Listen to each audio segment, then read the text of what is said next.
Most traders fail not because they're lazy, but because they're following the wrong advice. In fact, there are 3 mistakes that cost traders money every single day. But here's the good news. Once you know these mistakes, you can avoid them like the plague and finally start trading profitably, or at least closer to profitability than you were trading. Hey guys, my name is Mike. If you don't know me, I've been trading 7 years, 4 years profitable. And for the last 15 months, I've been trading in front of a live community every single day, Monday through Friday. And over the last 2 years, I've helped hundreds of traders overcome these exact challenges that I'm about to tell you, because today I'm going to show you how you can avoid these 3 huge mistakes that traders make, and you can start seeing more consistent results in your own trading. So I think it's important for you to know that when I first started trading, I made every mistake in the book. I was chasing predictions, following outdated rules, and overcomplicating everything. And you already know the result. It was loss after loss, paper cut after paper cut. But then I learned the hard way. Success in trading isn't just about guessing the market or using fancy indicators. It's about simplifying your approach and focusing on what actually works. So today, I'm going to break down the 3 biggest trading mistakes. I'm going to give you real life examples, including lessons from legendary traders. And I'm going to show you how to avoid these pitfalls so you can finally start to achieve consistent profits. So let's start with mistake number 1, chasing predictions. Most traders think that their job is to predict where the market's going to go. But here's the twist.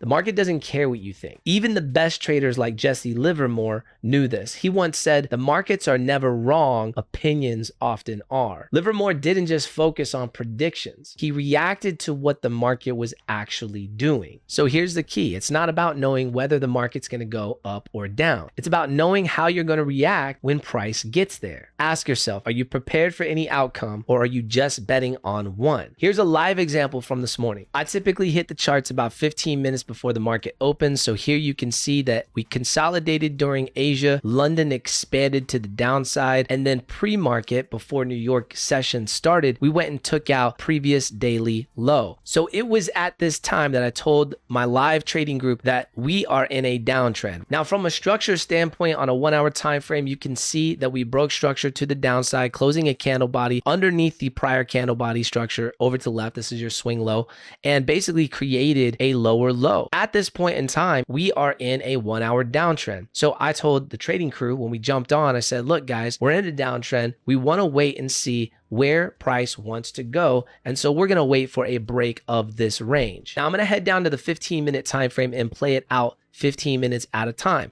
The first 15-minute candle opened. You can see I marked the first 15-minute candle range. Now I had said to the crew, hey, if we break to the highs outside of this 15 candle range, we might have more of an opportunity. Price might be bullish and go up. If we break the lows of this 15-minute candle range, most likely I think we could be headed down. So I'm not trying to take a trade thinking that price is going to go up or down. I'm waiting for price to tell me. Now watch what happens. Next 15-minute candle plays out. What happens? Nothing. We're inside of the first 15-minute candle range. Absolutely nothing happens. Next, right? What happens? Nothing. Next, what happens? We close outside of the highs from this first 15-minute candle range. So I told the crew, hey, this is looking good. But what I want to see, all right, we're still downward structure on the 1-hour. We are still within this 1-hour range. I want to see that 15-minute close and the 1-hour close outside of this range. We have 15 minutes to go. You can see 9:15, and then the next candle comes. And what happens? Bam, we close above the range. And what happens? Off to the races. See ya later. Here's the thing. We could have taken a trade pre-market if we saw a good setup because liquidity was grabbed. And typically when you have a grab like this, previous daily low, but we can see, okay, that was most likely a grab. But once price breaks structure on a higher time frame, like a 15 or even a 5-minute or even a 3 or a 1 minute, those lower time frames are signals that, hey, we might be reversing. How about an inverted fair value gap for you? On this 15-minute time frame, we have a fair value gap right here. It gets inverted. Now, I don't even have that marked on the chart, but that's another early indication the price is reversing. So we had a lot of reasons to believe that price might go up. However, structure when we got on was down on a higher time frame. So what did we do? We were patient. We waited and it paid off. That's the difference. That's what you want to wait for, price to tell you what it's going to do, not try to necessarily, predict the future and trade into it. So now let's talk about mistake number 2, which is following outdated rules. You probably heard these before. Always use a stop loss, Jimmy. Never add to losing positions, Tommy. Only risk 1 to 3% per trade, Mike. Only risk 1 to 3% per trade, Stuart. And never,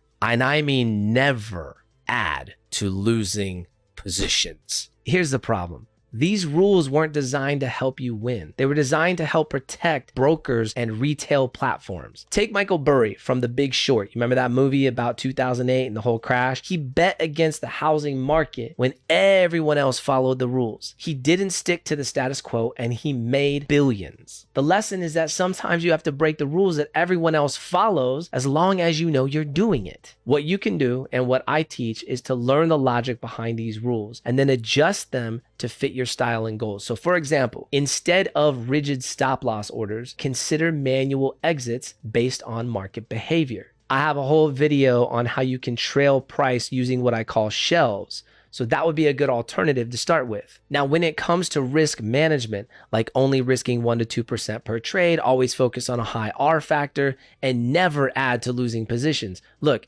if you understand the logic behind these and you develop a strategy that fits with that logic, you should be able to tweak the system enough to where you are not risking too much, but you can still do things like add to losing positions, maybe step on the gas a little. If you see a better setup, you're risking more than 1 to 3% and less than 1 to 3%. Maybe you're risking 0.5 if it's not a great setup. These are the things that all the greats in the past have learned to do. They risk more when they see solid setups and they lean off the gas when it doesn't look as good. Let me show you my fun chart real quick so you can see what I mean, okay? Let's take, for example, oil. This is a really good example, okay?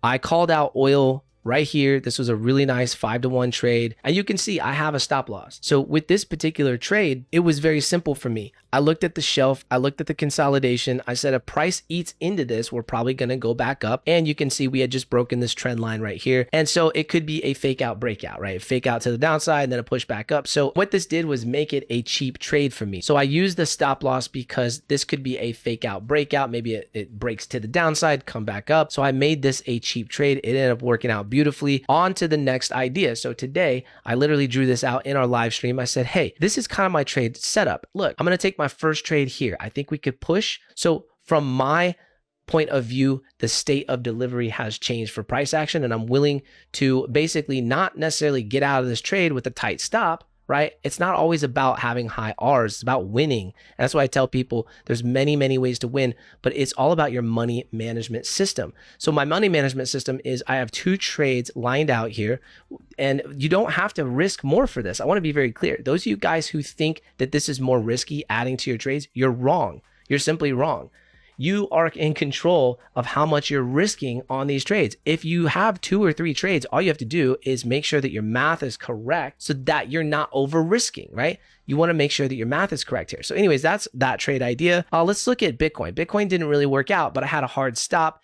And then I got a bunch of members in my group saying, no, Mike, we're not stopping here. We think that Bitcoin could go down. And I know it's crazy and I love Bitcoin and I want it to go to the moon personally, but I got a lot of guys who are saying, hey, give it until like 95K, right? So they want to give it more because what we see this coming down to is like a 75K price target somewhere in here. Even if it went down to here, it's still 1.6. Okay, so let's check out gold real quick and I'll show you what I'm thinking on gold and how my money management system played out on gold. So first of all, I had a long position down here, and this turned out really well. That was just a pure stop loss. This is a retracement up to a shelf. And I was thinking that this was going to do something like this, boom, boom, to continue the downward structure. But I also said, hey, if we have volume breaking this into the consolidation range above this range, then we could be looking at higher price targets. And now that is exactly what's happening. And on a higher time frame, we have this other shelf that we never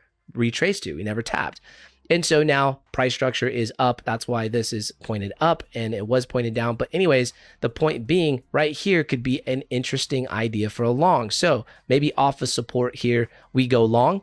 And maybe if price pulls back into a zone, let's say I don't know, a fair value gap like right here, that 4-hour fair value gap right here. Maybe this is another order. Maybe I extend this stop loss down and I put this right about there. Let's just wherever you want to put it. But maybe the idea is that I'm going to more DCA. Maybe if it keeps going, I'm even bullish down here because technically it hasn't broken structure. So I make sure that all of these equal, all of these stops are roughly in the same place. And I make sure that the total of what I'm risking, even if price dips all the way down here, okay, and takes me out, hypothetically, I make sure that the total that I'm willing to risk is at a place that I'm comfortable with. And I have noticed that a lot of new traders with this model of DCAing style, whatever you want to call it, ladder ordering is what I call it, allows a lot more flexibility and freedom in your trading. And so if you want to learn more of that, I am hosting a 4-day trading challenge, by the way, for $1.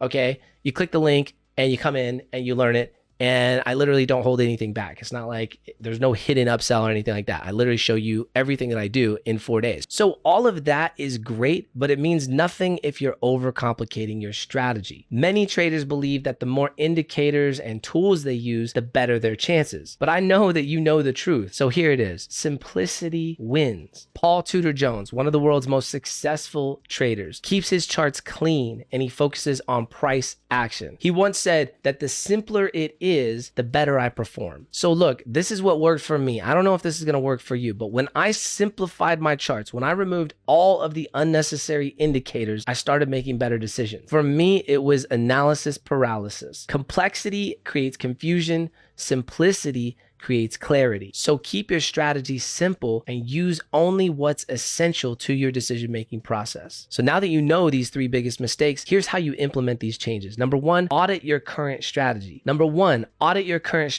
Identify if you're chasing predictions or following outdated rules or overcomplicating things. The second thing you can do is focus on preparation. Stop guessing and start planning for all possible outcomes. Number 3, simplify. Remove all of the unnecessary tools and focus on what really matters, which is risk management and trade control. Look, I trade with a multi-6-figure account. I'll probably make anywhere from $15,000 to $20,000. That's what I'm on track to make this month. And I show you my broker statements. If you click the link in the description, I'll actually show you. I have nothing to hide. I do it live. Look, I'll be the first one to admit I am far from perfect. Trading success is not about being perfect. It's about being consistent. And I don't care whether you win by ladder ordering or stepping on the gas here because you lost over here. Some would call that revenge trading. Don't do that. Oh boy. But I'm just saying, winning is winning. And if you can win consistently, I don't care how you do it, do it. Now you have a choice. Will you keep repeating the same mistakes or will you fix the first step to fix them? If you want to take that first step, but you just don't know how, click the link in the description, join the 4-day challenge. Our community is absolutely insane. It's amazing. I love what we do in there. I love it. I'm honored, but none of this matters if you don't know structure. So I'm going to put my structure video up here right now. Go check it out and I will see you in the next one.